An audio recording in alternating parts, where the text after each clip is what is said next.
Hey guys, I'm Deepthi Desikan. My teeth is stained a little bit from all the lipstick swatches it got onto my teeth. Anyways, today's video is about lipsticks that took me by surprise. Like I didn't expect it to be a certain way, and then when I applied it, I started to fall in love with it, the shade, the formula, all of that. So that's what you're going to be seeing in this video. This video is not filmed in natural light because it got really late by the time I got to filming this video. So excuse that. Anyways, let's get to the swatches. The first one we have is a Swiss Beauty lipstick in the shade Coffee. Now this is not for the faint-hearted. This is not for anyone who's looking for any kind of subtle shade. This is a brown shade with a lot of like green undertones to it, and I expected it to look really bad on me, but I like how it looks. I mean, it could not be the same for you. You might not like how it looks on me, but I'm the one who's going to be wearing this, and I really like this shade, and I feel like it's a very different grungy brown shade.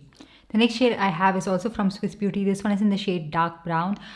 It looks a little bit like a grungy brown shade, and it also has a little bit of a cooler undertone to it, which I really like a cool mauve undertone to it. So, now, if you're looking for something that is a little bit unique and different kind of shades, you can try this out. And this would work on any skin tone, but it depends on your preference if you like this kind of shade on yourself. So this next one is the Maybelline lipstick in the shade Mauve Taupe. I expected this to be really dull looking on my skin, but I really like this with full face of makeup on, especially if I have like a warmer eye look or a little bit more colorful and I wanted it to be more subtle on my lips. I really like this one. I like the pigmentation, the comfort factor, and everything about these lipsticks.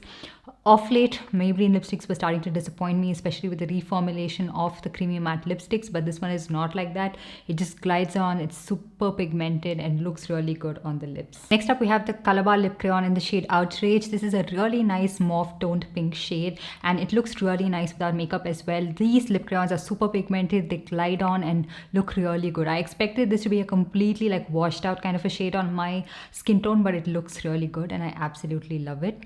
The next lipstick we have is the Plume lipstick in the shade Coffee Date. Now, I haven't spoken about this particular shade as much as I do about the Kiro lipsticks because this is something I actually use on a regular basis. I love this shade. It is a little bit of like a terracotta earthy shade, and it looks really nice even without makeup. The formula is matte, but it is pretty comfortable on the lips, and I have worn this throughout the day.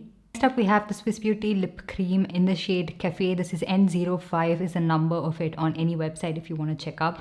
This is a really nice warm brown shade with a little bit of red hints to it. This is a great dupe for Nykaa Chai, and that's the reason I got this. Like I got this in a whim, and when I tried it out, I was absolutely in love with the formulation, the pigmentation of this, and the way the shade looks. I know the couple of ones I'm swatching are all like brownish tones of everything. There are going to be different shades coming up as well, but these are the shades I've been reaching out for the most. I expected these shades to not look good on my skin tone for some reason and stayed away from using this for the longest time, but I've absolutely been loving these shades, and so that's the reason you're seeing more of this. And this is a really good shade, really good formulation, really affordable as well. Next up, we have the Mamaearth lipstick in the shade Plum Punch. Now, if it's from a brand called Mamaearth, you would usually be like skeptical about the products. I was too, especially because I tried out the shade called Espresso Brown or something like that, and it was not my favorite shade. It didn't have the pigmentation I wanted it to have, but this one is a beautiful shade. It has the right amount of pigmentation. It's a beautiful red shade with a little bit of pink hints to it as well. Would suit all skin tones. It's not the most pigmented, but it has a decent pigmentation and superb on the lips, like super comfortable and lightweight on the lips. You feel like you have nothing on the lips, and that's what I really like about these lipsticks. Next up, we have the Rimmel liquid lipstick in the shade Plum. This show I had watched some swatches of this way back in time. I feel like it is a lot more lighter than the swatch I watched this on, but I really like the shade. It's very comfortable. It's a beautiful plum shade. It's not the most pigmented, but it looks good, and it's also very comfortable on the lips. Not the most long wearing liquid lipstick formula. It's a very moussey formula, so it's comfortable. It doesn't dry your lips out, but it does transfer quite a bit and does fade away. Next up, we have the plum liquid lipstick in the shade called Very Berry. I expected this to be like extremely cool toned berry purple kind of a shade and not flattering on my skin tone, but I absolutely love this. Such a nice shade. I don't prefer wearing this without makeup because I feel like it does pull me down a little bit because of that slight purple cooler hint to it, but it looks beautiful on the lips. I like the formulation of these. They are very long wearing, but that also means that they can be slightly drying on your lips because they're super matte. Okay, and they're also slightly drying on the lips, but nothing too uncomfortable, nothing that flakes and crumbles off your lip. Next up, I have the Peri Pera Ink Velvet in the shade number 16, which is called Heart Fuchsia Pink. Now this one is really pigmented for a lip tint, and it does cover up the natural pigmentation of my lips. You have to apply it with a lighter layer, so use your finger or a lip brush. If you apply it thick, it does look a lot more pigmented and creamy and moussey, but it does transfer quite a bit. It kind of defeats the purpose of this lip ink. So apply it with a lighter hand, and then once it settles, it doesn't transfer as much, and it looks just so beautiful on your lips, and it has that velvet smooth creamy texture on the lips. I absolutely love this. I expected it to be really watery like most of the lip tints I've tried out and not mask the pigmentation of my lips, but I absolutely like this one.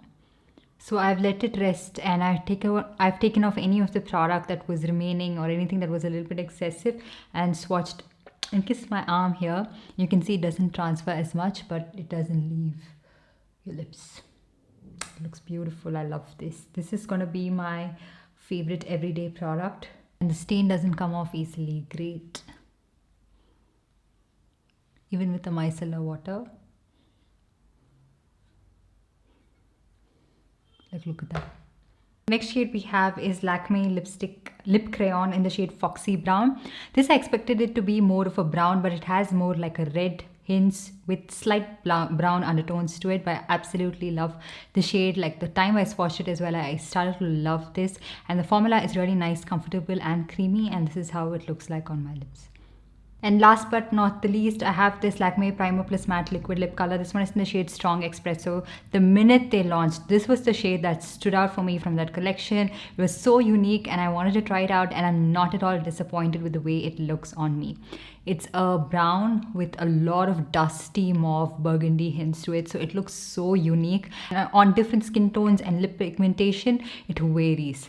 Okay, but I love how it looks on me. Formulation, however, is a little bit thick and a little bit sticky. Like, if you were to purse your lips together, it does get a little bit patchy. So make sure it completely dries down before you do that, and don't expect it to be super comfortable on your lips, but I just love this shade. So yeah, that's pretty much it. I hope you guys enjoyed this video and found it helpful. Do let me know what are the lipstick shades that you didn't expect to like as much but took you by surprise, and like you started to love it. Just let me know in the comment section. Maybe we can do a part 2 of this video as well.